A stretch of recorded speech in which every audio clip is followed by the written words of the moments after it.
जो बात माननीय पूर्व मुख्यमंत्री जीतन राम मांझी जी जो बोले हैं वह सरासर गलत बोले हैं। जनता दल यूनाइटेड में कहीं कोई टूट नहीं है, कहीं कोई फूट नहीं है, कहीं कोई गुट नहीं है। खुद मांझी जी किन किन किन संपर्क में है यह बात वह नहीं बोलते हैं। मांझी जी भी बहुत लोग के संपर्क में रहते हैं, तो उनको यह भी बात नहीं बोलना चाहिए। आज दूसरे लोग को बराबर कहते हैं पलटी मारते हैं, फिर नीतीश कुमार जी पलटी मारने वाले हैं। क्या बार अपने पलटी मारे हैं वह बात इनको ध्यान में नहीं है। वह बात खुद इनको ध्यान में रहना चाहिए। बिहार में अगर पलटी मार नेता के गिनती में आता है तो मांझी जी भी पलटी मार नेता के गिनती में आते हैं। इसलिए मांझी जी इसमें बीजेपी के जो बड़े नेता बोल रहे हैं वह ओछी राजनीतिक कर रहे हैं। उनका राजनीतिक मानसिकता हुआ गिरा हुआ है। नीतीश कुमार जी के जो बारे में बोल रहे हैं वैसा कोई बात नहीं है। अभी महागठबंधन का बैठक ही हुआ है, फाइनल बैठक नहीं हुआ है। फाइनल बैठक में निर्णय लिया जाएगा और प्रधानमंत्री के लिए किनको पेश किया जाएगा। नमस्कार, मैं मनीष और आप देख रहे हैं मीडिया दर्शन।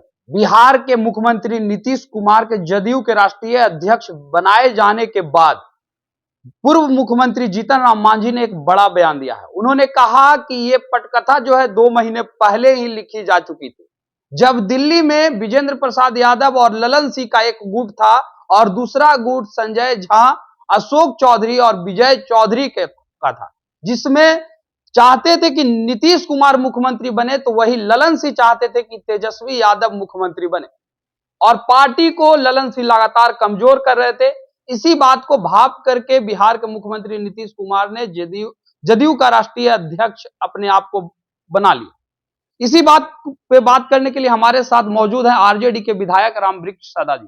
रामवृक्ष जी, जीतन राम मांझी ने एक बयान दिया। उन्होंने कहा है कि ललन सिंह जो है जेडीयू को तोड़ रहे थे, इसी वजह से नीतीश कुमार ने उनसे राष्ट्रीय अध्यक्ष पद ले लिया। सबसे पहले तो मैं आपको धन्यवाद देता हूं और माननीय जीतन राम मांझी जी को अब इससे कहने से ज्यादा और वो क्या कह सकते हैं। यह जो है जो बात माननीय पूर्व मुख्यमंत्री जीतन राम मांझी जी जो बोले हैं वह सरासर गलत बोले हैं। जनता दल यूनाइटेड में कहीं कोई टूट नहीं है, कहीं कोई फूट नहीं है, कहीं कोई गुट नहीं है। सिर्फ सभी लोग महागठबंधन के नेतृत्व में और अभी जो नीतीश कुमार के नेतृत्व में सरकार चल रही है, हम लोगों के नेता आदरणीय बाबू तेजस्वी यादव जी और आपने नाम लिया जो जनता दल यू के राष्ट्रीय अध्यक्ष थे ललन सिंह जी, पार्टी कमजोर करने का जो बात मांझी जी ललन सिंह जी पर आरोप लगा रहे हैं, यह आरोप सरासर मांझी जी का गलत है। ललन सिंह जी ने जदयू को अपने खून और पसीना से सींचने का काम किया और स्वहर्ष स्वीकार किया। उन्होंने रिजाइन कर दिया और उन्होंने दोबारा माननीय मुख्यमंत्री जी नीतीश कुमार जी को राष्ट्रीय अध्यक्ष बनाने का काम किया। इसमें कहीं कोई दिक्कत नहीं है, कहीं कोई बात नहीं है, कहीं कोई गुट नहीं है और इसमें ज्यादा मांझी जी को परेशान होने की जरूरत नहीं है। हम लोगों की सरकार है, हम लोगों की सरकार रहेगी और महागठबंधन के नेतृत्व में 24 और 25 का चुनाव लड़ा जाएगा। वो तो कह रहे हैं कि संजय झा जो है लगातार एनडीए के संपर्क में है, बीजेपी से कई बार मिल चुके हैं और फिर से नीतीश पलटी मारने वाले हैं। खुद मांझी जी किन किन किन संपर्क में है यह बात वह नहीं बोलते हैं। मांझी जी भी बहुत लोग के संपर्क में रहते हैं, तो उनको यह भी बात नहीं बोलना चाहिए। आज दूसरे लोग को बराबर कहते हैं पलटी मारते हैं, फिर नीतीश कुमार जी पलटी मारने वाले हैं। क्या बार अपने पलटी मारे हैं वह बात इनको ध्यान में नहीं है। वह बात खुद इनको ध्यान में रहना चाहिए।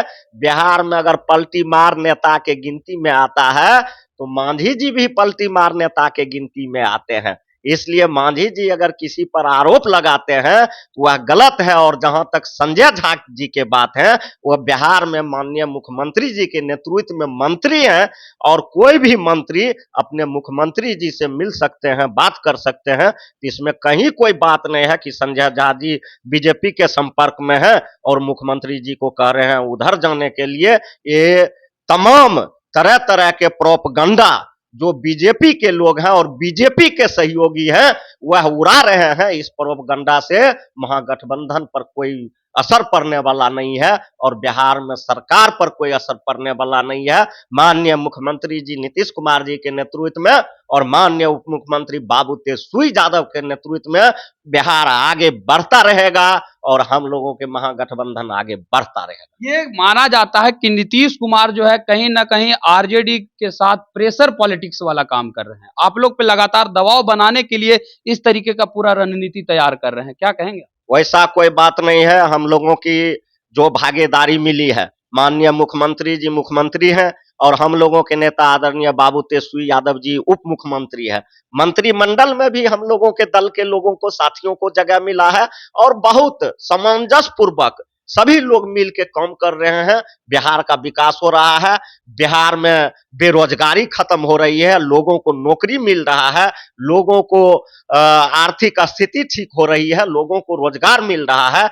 इसलिए ये बीजेपी के लोग ध्यान भटकाने के लिए कुछ से कुछ बोलते हैं कि बिहार के लोग को नौकरी और रोजगार नहीं मिले, सरकार का ध्यान भटक जाए। लेकिन हम लोगों के नेता आदरणीय बाबू तेजस्वी यादव जी ने जो विधानसभा के चुनाव में वादा किया था कि हम बिहार के 10 लाख युवाओं को नौकरी देंगे, वह वादा, वह सपना अब पूरा होते हुए दिख रहा है और यह सपना भी पूरा होगा कि हम बिहार में 10,000 लोग को रोजगार भी देंगे।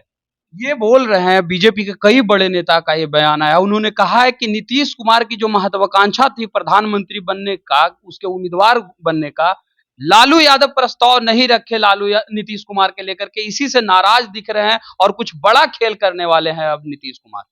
इसमें बीजेपी के जो बड़े नेता बोल रहे हैं वह ओछी राजनीतिक कर रहे हैं, उनका राजनीतिक मानसिकता हुआ गिरा हुआ है। नीतीश कुमार जी के जो बारे में बोल रहे हैं वैसा कोई बात नहीं है। अभी महागठबंधन का बैठक ही हुआ है, फाइनल बैठक नहीं हुआ है। फाइनल बैठक में निर्णय लिया जाएगा और प्रधानमंत्री के लिए किनको पेश किया जाएगा वह हमारे भगवान लालू प्रसाद यादव जी अच्छी तरह से जानते हैं कि इस बार बिहार के लोग ही प्रधानमंत्री बनेंगे, उसमें कहीं कोई दिक्कत नहीं है। ये बीजेपी के लोग, अफवाह फैलाने वाले लोग, ये बीजेपी के लोग देश बर्बाद करने वाले लोग, ये बीजेपी के लोग भाईचारा खत्म करने वाले लोग, ये बीजेपी के लोग धर्म और मजहब पर लड़ाने वाले लोग, ये बीजेपी के लोग हिंदुस्तान और पाकिस्तान करने वाले लोग क्या बोलेंगे इससे ज्यादा, और उसके पास है क्या कि क्या बोलेंगे। ये थे हमारे साथ आरजेडी के विधायक रामवृक्ष सदा, जिन्होंने सीधे तौर पे कहा कि बीजेपी के पास एजेंडा है ही क्या, ये सिर्फ धर्म पे लड़ाने वाले लोग हैं। क्योंकि अगर बात की जाए तो इंडिया गठबंधन का अभी प्रधानमंत्री पद के दावेदार का फैसला फाइनल नहीं हुआ। जो भी होगा हमारे माननीय पूर्व मुख्यमंत्री लालू प्रसाद यादव जो है वो फैसला लेंगे। इस तरह के तमाम अपडेट के लिए देखते रहे मीडिया दर्शन। धन्यवाद।